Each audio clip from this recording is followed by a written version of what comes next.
Hello and welcome to the Redmen TV. It is daily news time once again, and I am back with some big news around Alex Oxlade-Chamberlain. I think everybody probably knows this one by now, but we have been handed a huge boost with Alex Oxlade-Chamberlain's recovery from his major injury.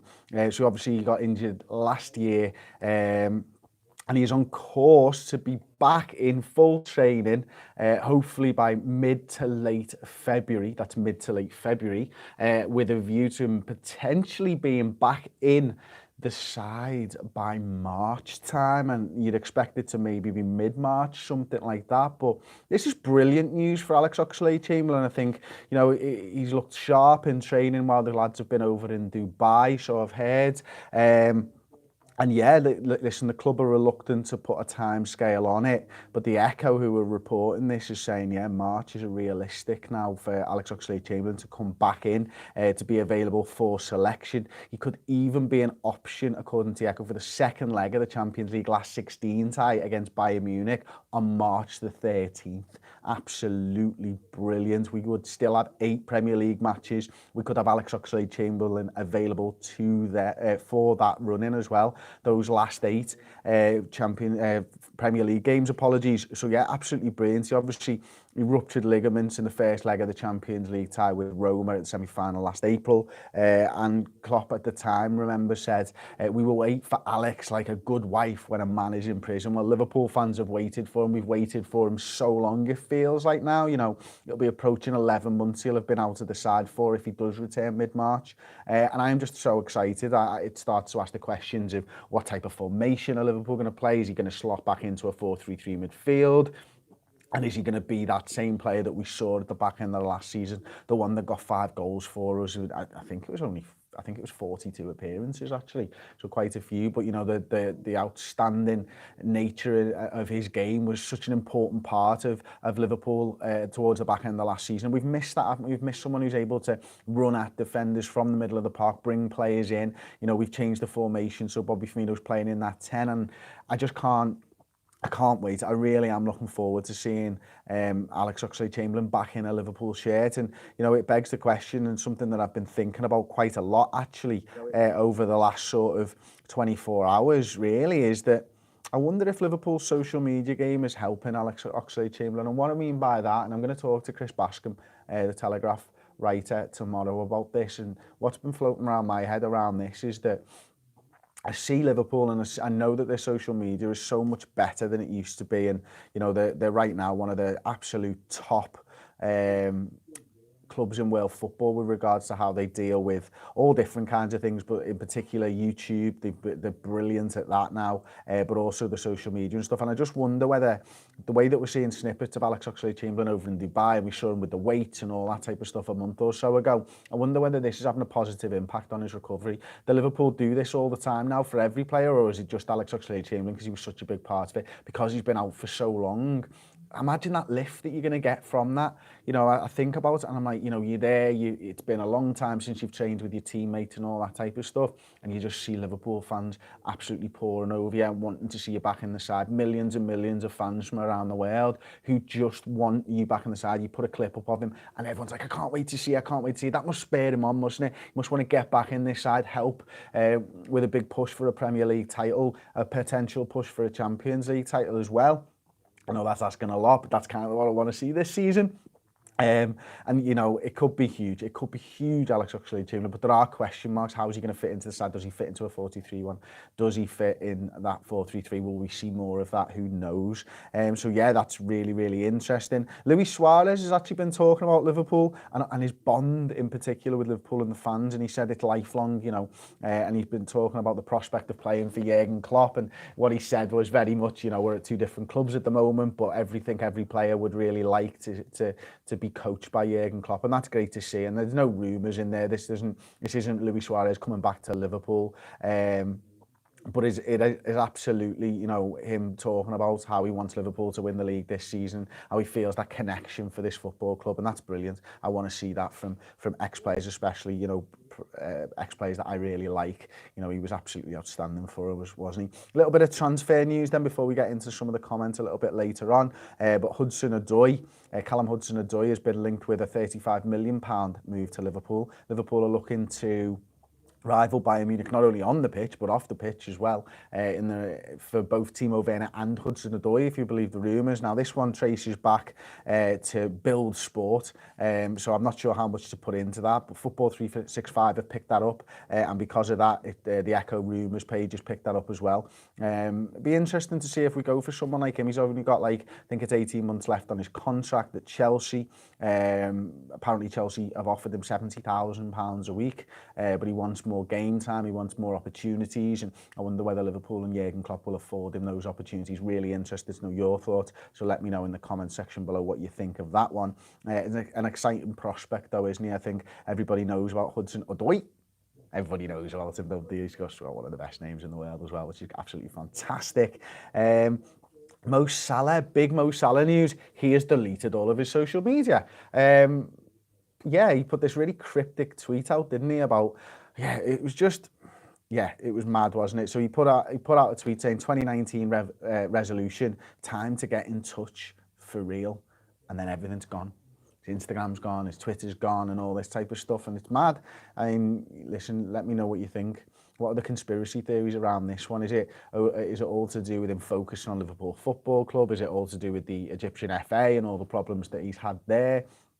Or does he just want to leave social media? Does he just want to get back in touch with Mo Salah and his fans on a more engaged level, on a one-to-one level maybe? Who knows? It's mad. It's mad. To be honest with you, I don't care if Salah has a social media or doesn't have a social media. I couldn't care less, quite frankly. I'm not even sure I follow Liverpool players on social media because I hear about it anyway. Everybody else retweets them, everybody else likes them and stuff. They never really say anything that's very interesting, to be honest with you. I like them all, don't get me wrong. I really like them all, but yeah, no, not for me really. Yeah, let's take a little time out, as somebody's just said there in the comments. Apologies, didn't catch your name. And finally, final news. Well, actually, there's two more news stories. Galatasary are owning a loan swoop, because that's what happens in the January transfer window. Teams swoop in for others. For Divock Origi, Turkish giant Galatasaray eyeing up deal to sign Liverpool striker Divock Origi on loan for the rest of the season, according to Turkish outlet Fantic. Let you make your own mind up on that one. Can't imagine that we're going to let Divock Origi go, to be honest with you. Although I probably would have said that about Nathaniel Klein as well. Divock, after letting Solanke go, Ings obviously isn't here this season. That would leave us with Mo Salah, Roberto Firmino, who tend to play in all the games anyway. Backup would be Daniel Sturridge. Yeah. Not sure I want to see Divock go out, to be honest with you. Kind of want to see him get a Premier League winners medal. Kind of think he deserves it after Everton, to be honest with you.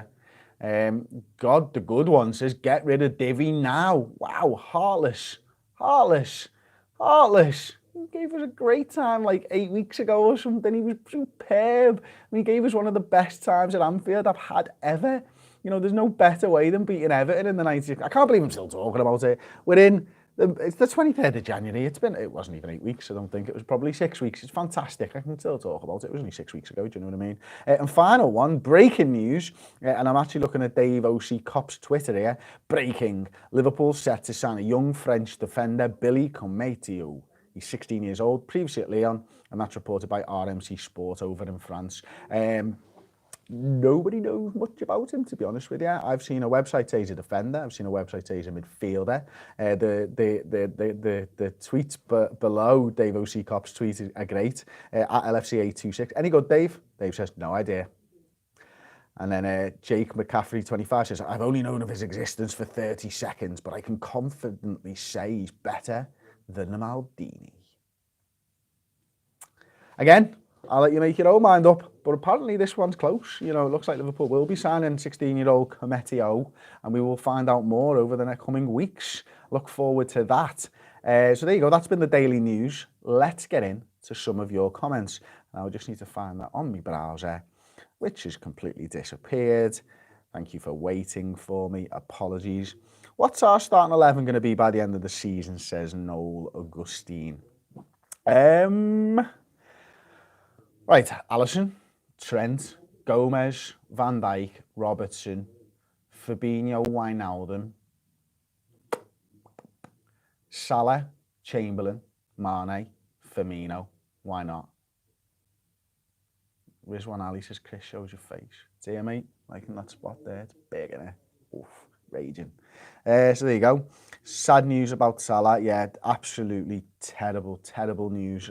Thoughts obviously go out to his family and stuff like that. I mean, it's rocked world football, hasn't it? I've seen some disgusting stuff said on social media and stuff, and you won't get any of that from me, to be honest with you.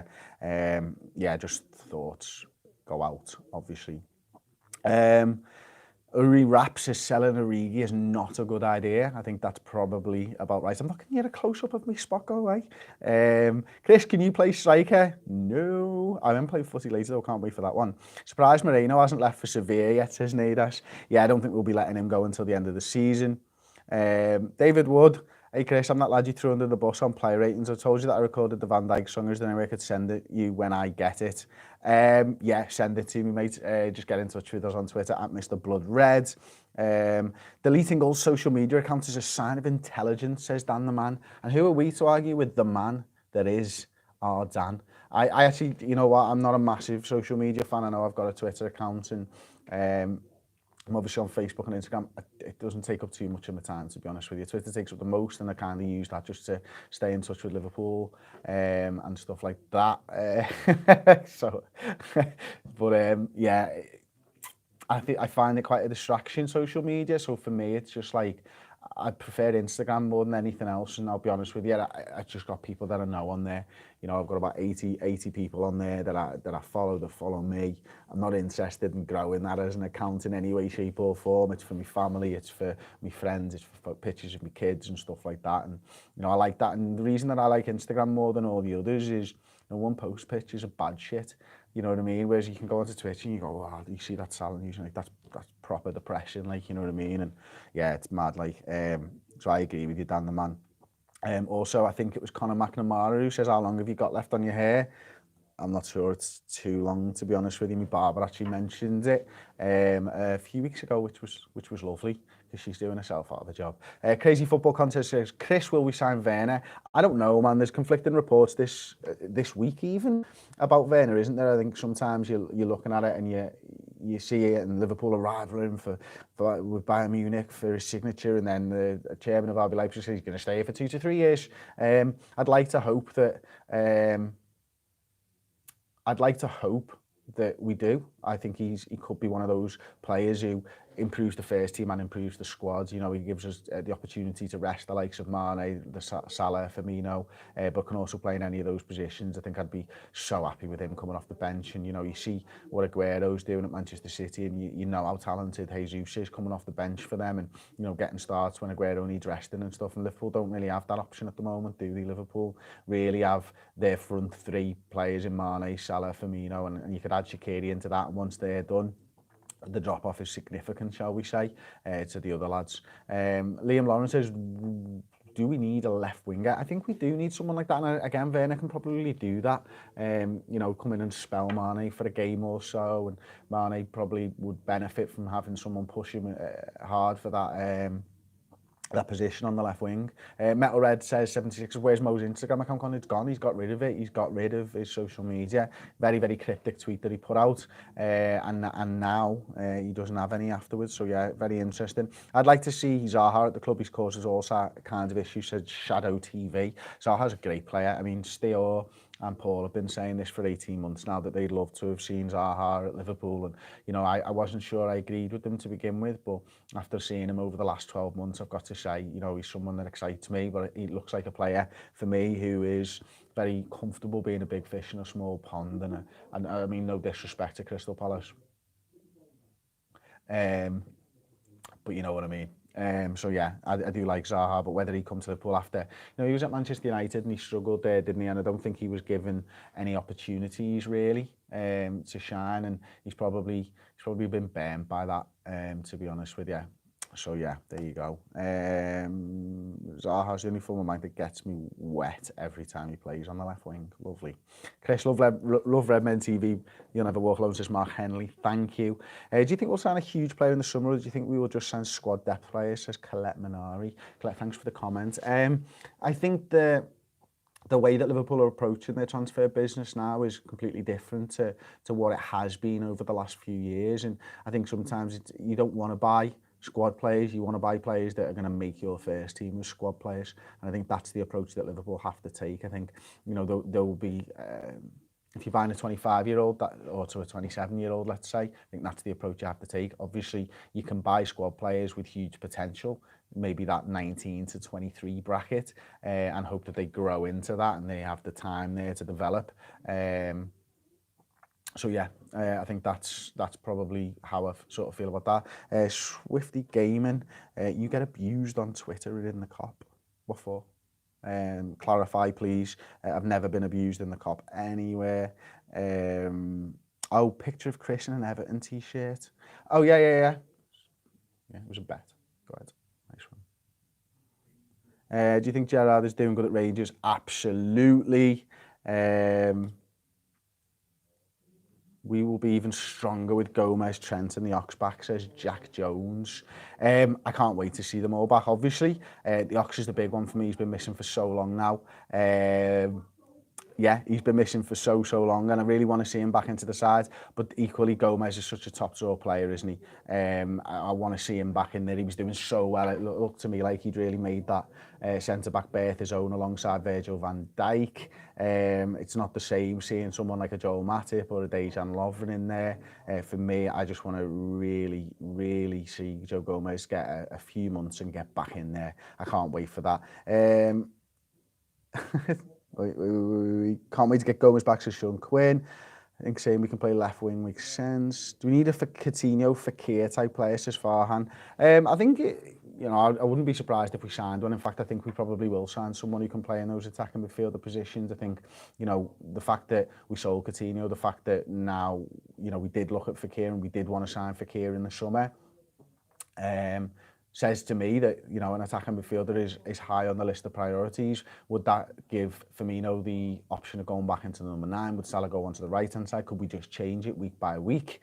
Yes, I think that would facilitate all of that, and I'm pretty happy with all of that as well, to be honest with you. Hams Hussein says, gives a shout out, Chris. Well, there you go. Sarah Smith says, Werner's not a winger. Zaha will not agree sitting on the bench. I like Damari Gray. Werner can play on the wing though. I mean, I know he is a centre forward first and foremost, but he has spells out there for Leipzig, and I've seen him there with my own 2 eyes. But certainly he's a striker. But he's much more of a left winger for me than Naby Keita or Adam Lallana is. And I think he'd be able to do, as I say, spell a game or 2 over on the left-hand side. So yeah, there we go. Thank you very much for joining me on today's live show. I'll be back tomorrow with another news. I've got a newsroom podcast with journalist Chris Bascom. He's coming into the studio as well, so that'll be on the website tomorrow. We've got loads of stuff just going on the website. If you want more in-depth transfer talk, then the Reds transfer roundup has been filmed today. That's going to be 45 minutes to an hour, that was, with Stewart. Brilliant show, absolutely fantastic. Good laugh as well. And they delve into all the transfers, the rumours and everything for the week. So there we go. Yeah, thank you very much for joining me. Thank you very much for subscribing to Redmen TV, and I'll see you